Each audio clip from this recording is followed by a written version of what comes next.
Welcome back to Thick Riff Thursday, everybody. We got a crisp DC here.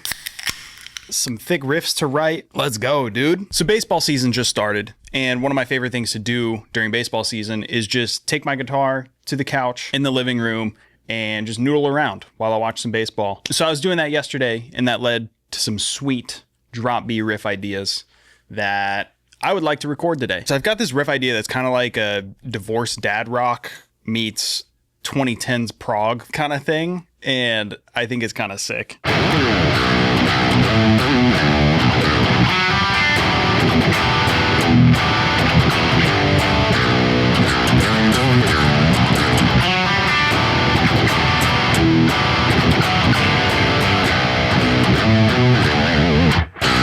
Like you've got those you've got that 10, 12, 3 action going on, some pentatonic shit.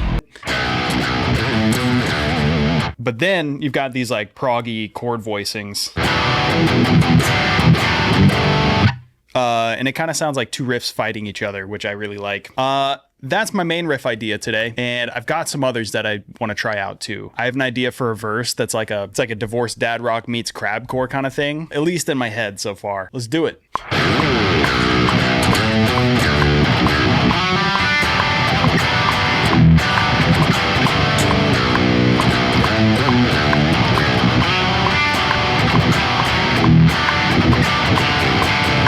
Cool, so that's my main riff. I had a rhythm idea that I recorded in my voice notes earlier for the verse thing. I labeled it Crabcore plus Nickelback. So that's what today's episode is.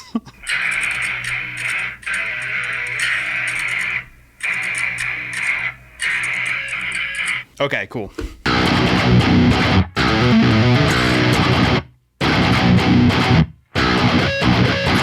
Okay, that's my riff idea. Let's get a scratch take real quick.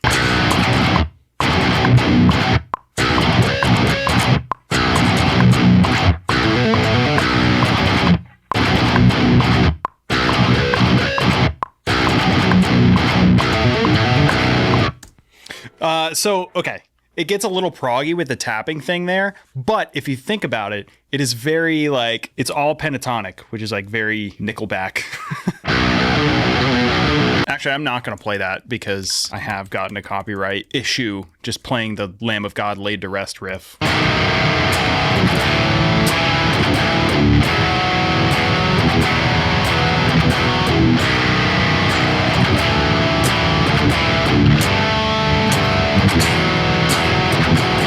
That's my chorus idea. I like that a lot. That's the sound of the 2000s right there, by the way, on a couple different layers. First of all, the 9 chord. It's a power chord with another power chord on top. So instantly Linkin Park. And then you've got the major 1 chord as a substitute for the minor 1 chord in the key. So it's making that low B a major chord instead of a minor chord. That's a minor chord. Raising that up and making it a major chord.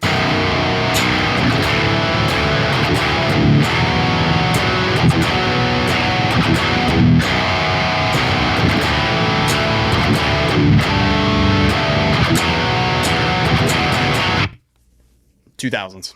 Anyway, that's my chorus idea, but I want a pre-chorus as well. And I'm thinking about turning that tapping lick that's in my verse into the pre-chorus. Let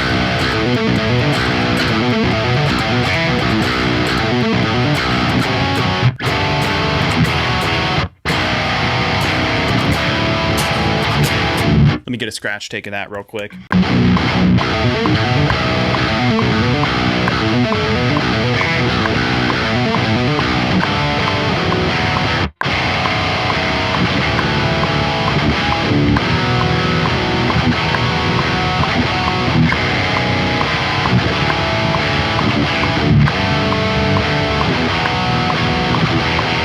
2000s, baby.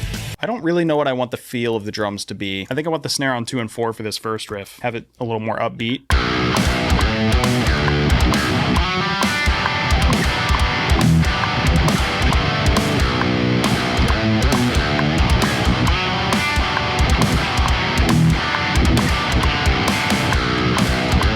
Okay, I didn't like the 2 snares at the end, but other than that, it was good.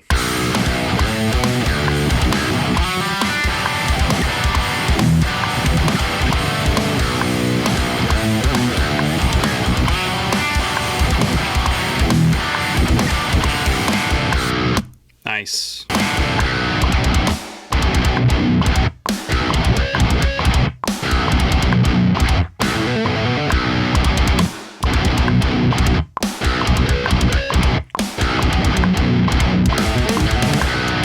Yeah, we can do a little drum fill at the end so it leads into the next pre-chorus riff. Do we go China on this?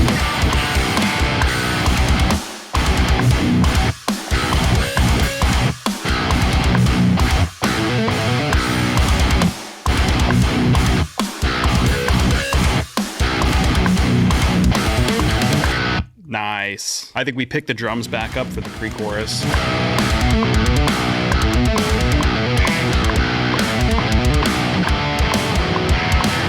I think that was good.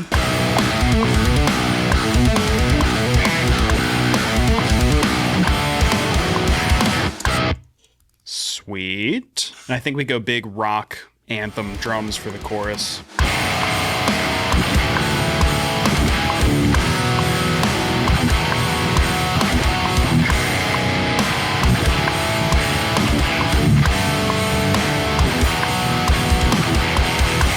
Maybe we could put a little cool guitar moment on the turnaround. Yeah, something like that. Can we try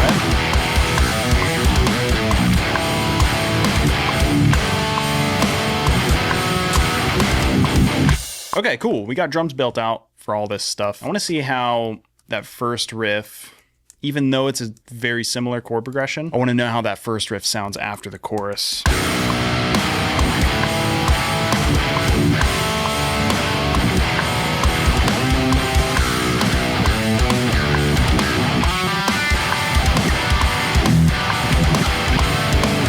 Yeah, I dig it. All right, let's get some good guitar takes here. I think I want to quad track that intro riff, and probably the chorus too, actually. The guitar tone today, by the way, is Archetype Gojira into GGD Contenders Round 1. Real simple chain, but it's getting the job done.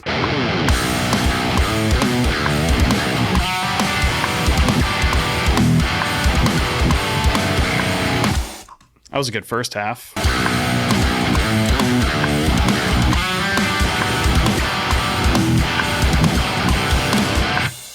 That was a good second half. So I want to try quad tracking that riff with a different amp and with the coil tap engaged just to give it like a stringy tone. We'll see if it's cool or not.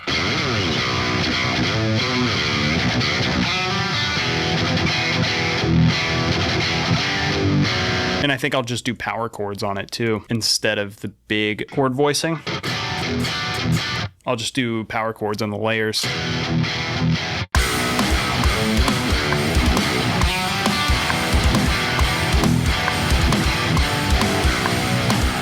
That was a good first half.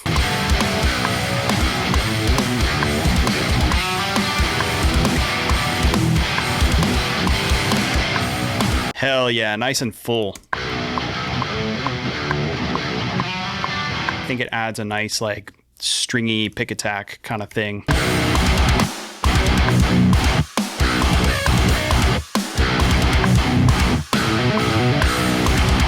That was good. I just messed up the ending.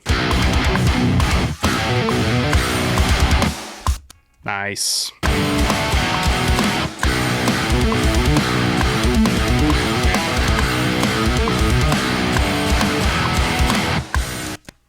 I think that was good. All right, chorus.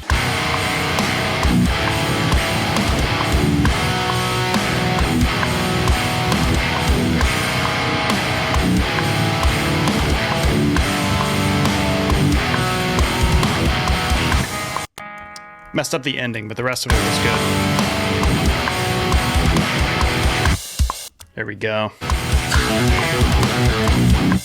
That was good. I don't know if I've said this recently or not, but something I do if I'm copying and pasting a riff is I'll flip the left and the right side on the paste. So like I'm copying and pasting this riff right here. So on this repetition, this take is on the left side and then this take is on the right side. I don't know.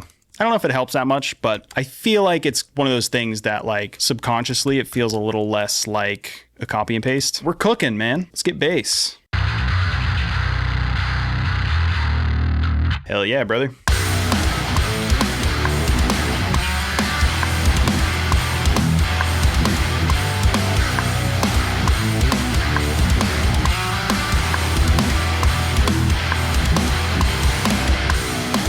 Ooh, I think that was perfect, like all the way through.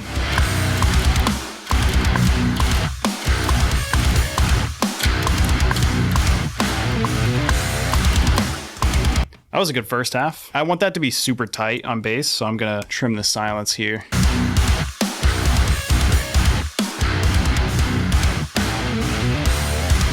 All right, let's get this guy.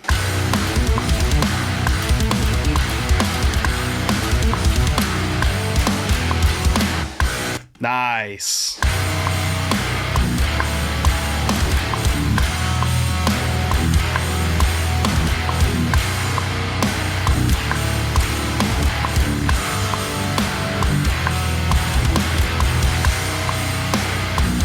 Sick. We've got some cool riffs here, man. Let's get some lead layers and production stuff going too.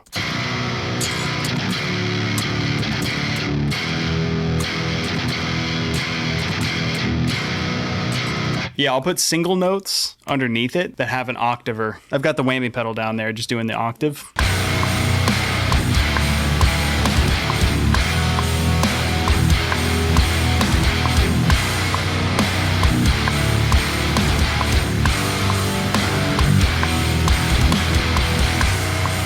Nice.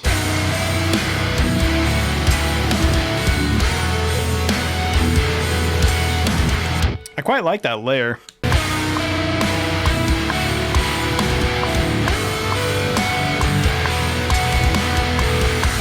It's making the chorus really big. One more thing. I think I want to double this lead layer with the Moog Sub 25 over there. I finally got it wired back up today, so I want to use it. So I have my Moog Sub 25 over there. I have that running via USB to my laptop so I can control it with the software and my MIDI controller in front of me. And then I have the audio from the synth running into my Quad Cortex Mini so I can print effects directly on the track.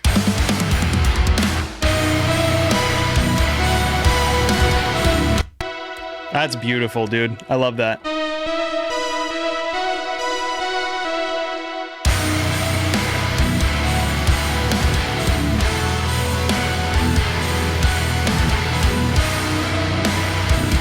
So it's still not recorded, even though I have the MIDI in there. It is just playing the Moog Sub 25 over there, essentially.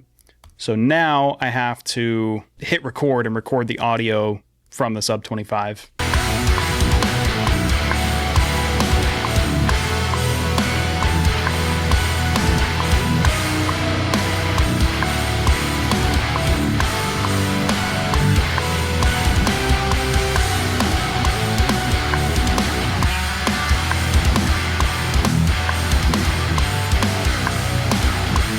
I don't need it to sustain that long. I just want to be able to fade it. Gonna get rid of like all this unnecessary sub stuff. These high notes are popping out a lot.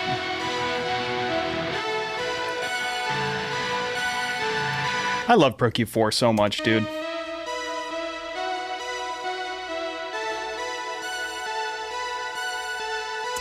Those higher notes were just popping out a little bit too much in the high end.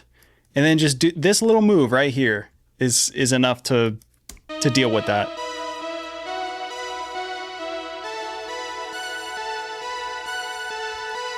Pro Q4 is a damn cheat code. I wonder if it'd be cool when this riff comes back to do halftime drums.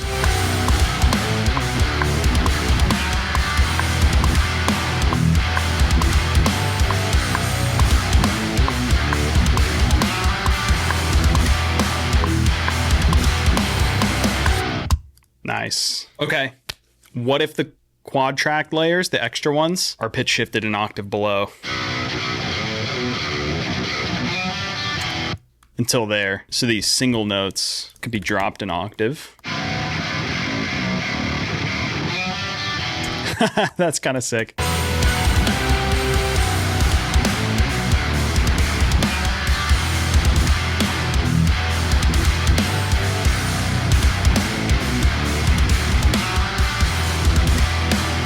That's nasty, dude. I have an idea to embellish this riff a little bit on the second repetition of this halftime version.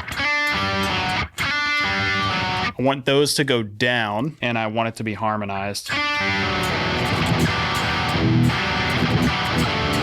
Yeah, I'll just punch those in. Oh, I like that. I like that harmony. Maybe the coil top version should be an octave up. Ooh, okay. Dude, when I quad track, I don't do just like straight up quad tracks. I end up doing shit like this, where I'm like flipping octaves and stuff and like voicing chords differently. I think that's cooler than just doing the straight up. I mean, like just the straight up same exact guitar part on 4 different tracks can be really effective, like super effective. I just have a tendency to like make my quad tracks a little more nerdy.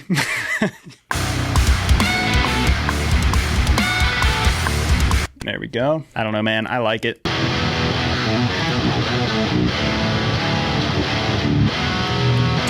A little side note, I can't remember exactly where I heard it, but I'm pretty sure I heard Nolly say in some interview or something that he had been boosting 400 in guitars.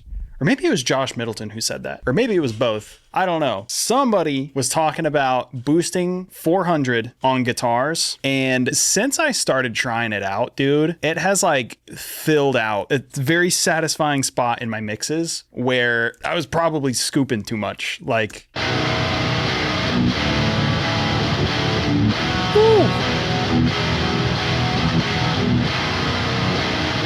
That's subtle. And it's like boxiness, but like good boxiness. We could go down a little bit probably. Maybe like 370-ish. That's the spot right there. But dude. And you know what I could do? I could make this dynamic by like a little bit.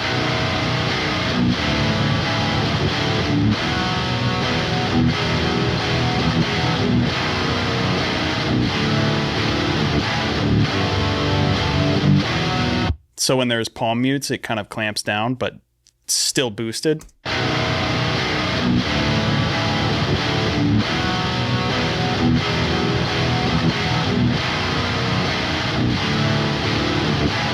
That's kind of nice, dude. I think I went down a little too much. Like it's like boxy woofiness, but like it was kind of missing. I don't know, dude. It filled out a very satisfying spot.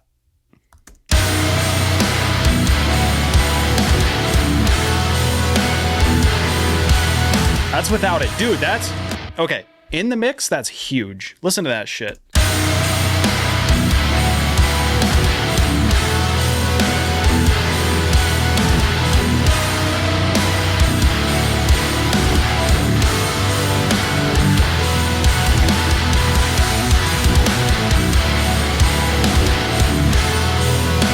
Dude...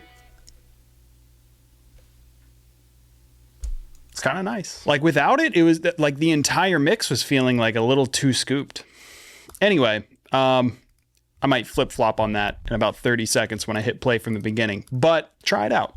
Try it out. In some cases, it could be good for your stuff. All right, here we go. From the top, let's jam this.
really like that halftime version of that riff. That's dope. I like that a lot.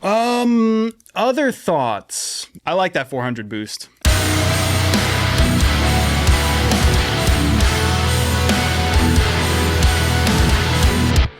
So I've got, my monitors are Barefoot Footprint O2s, which I fucking love, by the way. Probably like my favorite thing in my studio. But it has the little switch where you can flip it into different profiles. So when I flip it into the like the Auratone thing, where you're just hearing like mid-range,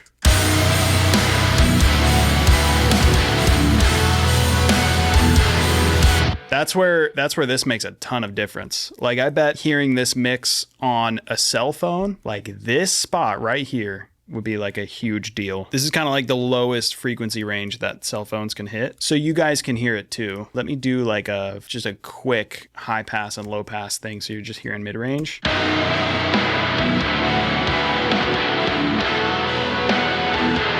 So that's on the master, right? And then that's my rhythm guitar 400 bump.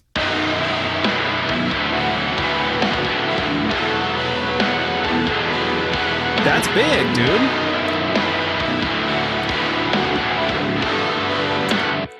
Yeah, that makes a big difference on like small speakers. Anyway, thank you guys so much for watching this episode of Thick Riff Thursday.